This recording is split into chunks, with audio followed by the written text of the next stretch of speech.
Hello, my friends. I'm Flora speaking out, and thank you for joining me. I'm remembering about 85 years ago as Thanksgiving approached. About a week before the big day, every grade in my school put aside an hour to pack foodstuffs into boxes to distribute to the poor at Thanksgiving. Well, I was not a particularly empathetic child. I didn't ask questions about how it was distributed to the poor, were there special distribution centers. I did notice, of course, that there was very little fresh food being donated. It was mostly boxes, cans that we brought from our homes, maybe a bag of potatoes or carrots. Later on, of course, as I got older, I learned that those days, which were the depths of the Great Depression and also the terrible dust storms in the South Midwest, which were making farming almost impossible, that people were actually starving in the streets in America, literally dying in the streets of hunger or the diseases which so quickly attack starving bodies. You see, this was more than 20 years, 25 years before welfare and food stamps that we call SNAP. And those days, back in the mid-30s up to the early 40s, the federal government did not involve itself with starving citizens, or if not actually starving, severe malnutrition. Cases of rickets were quite common. That was the softening of the bones, starting in childhood when they weren't getting enough vitamins and fresh food. Or pellagra, disease, lack of vitamin B from certain important foods, fresh foods.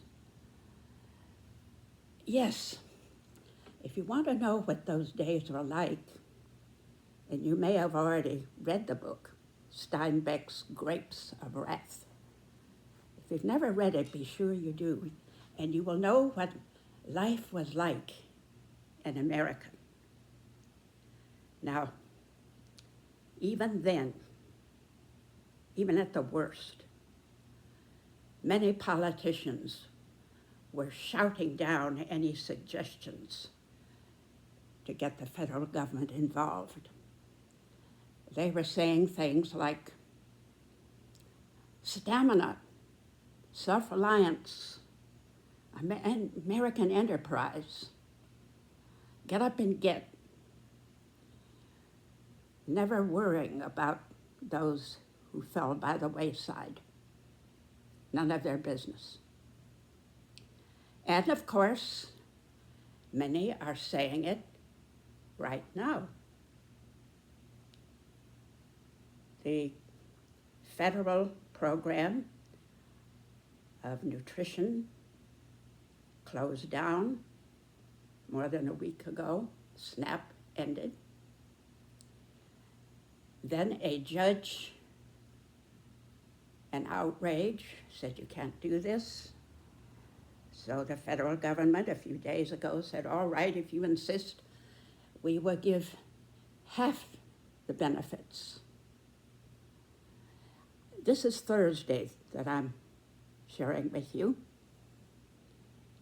And I'll air this today rather than Saturday as usual because some news just came across that another federal judge, an outrage, has said, no, you will restore the SNAP benefits tomorrow, Friday. not half the amount that Congress had allowed, voted for, the full amount by tomorrow. This news had just today come through, just a few hours ago. Well, I'm sharing this with you now because the next few days will show us how the government will respond. My guess is there will be foot-dragging pleas of, well, we need more time.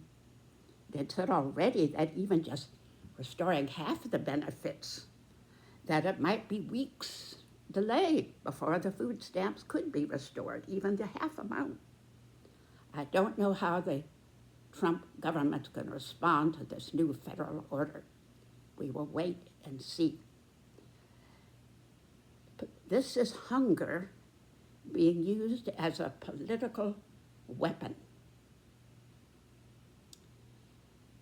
Not everyone knows that of the 42 million people who rely on the SNAP food stamps, 39% are children, 26% are elderly, and 10% those with disabilities and not able to work. Thank God, at least for the private charities, and thank God for the people who give their precious time to take food to the hungry. They will always be the backbone. Some states also are allowed, or can at least, give money for food to the poor, but it is not enough. Some states are much poorer than others, just like rickets and pellagra were far more prevalent in some states than others during the Great Depression. There will be people, and there are already people, who are saying, these are lazy folks. I'm going to quote now two statements. I'll read them slowly. One, I won't give their names of those who said them. One is a conservative podcaster, and I will quote exactly what he said. Nobody could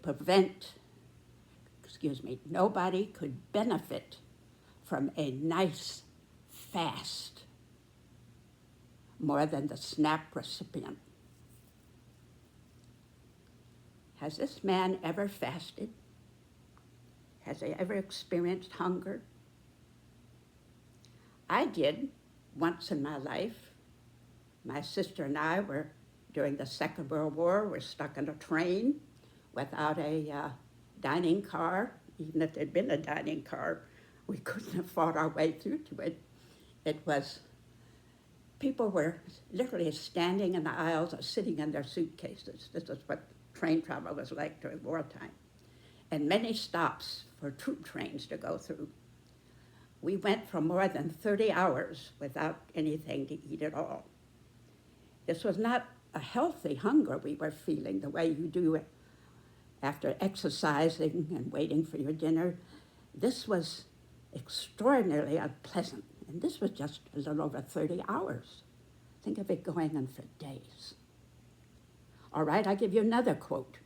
A lawyer, this man, a Trump promoter.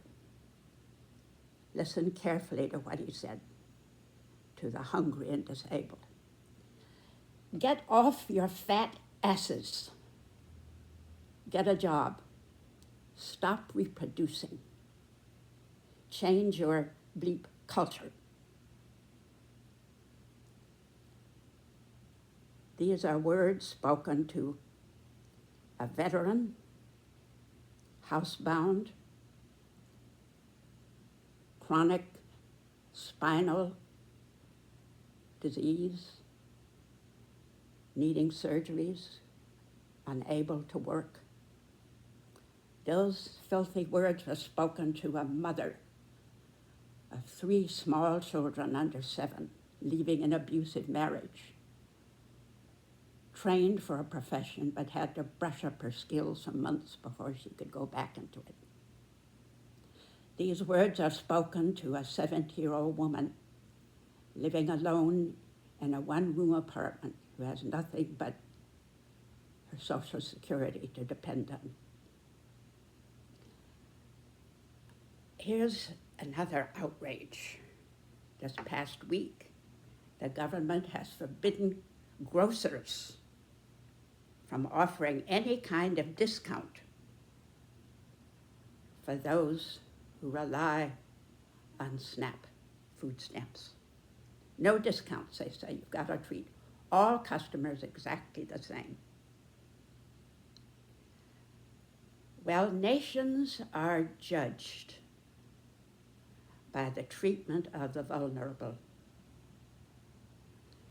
Maybe you were brought up in the story, as I was, of the original settlers in New England, the Pilgrims coming in the Mayflower in 1620.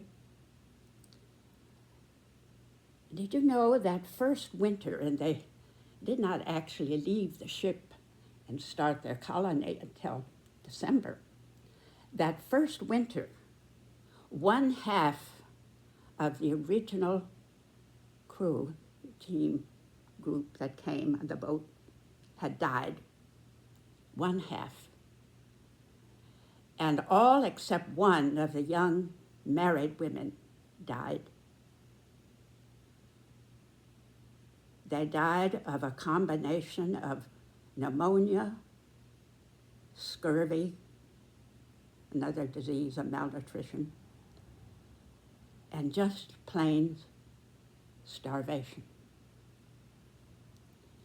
And if it hadn't been for, and you've heard his name perhaps, we used to put on plays in school about it, if it hadn't been for the Native American Squanto, the rest would have died. He spoke English. Oddly enough, he'd been captured earlier as a slave and taken to England, but had somehow found his way back to America. And he did speak some English, and he taught the American settlers there in Massachusetts how to grow corn, barley, using fish as a fertilizer, which would not have occurred to them. He taught them how to hunt, the best way to hunt the animals there in America. He taught them which plants and berries were safe to eat.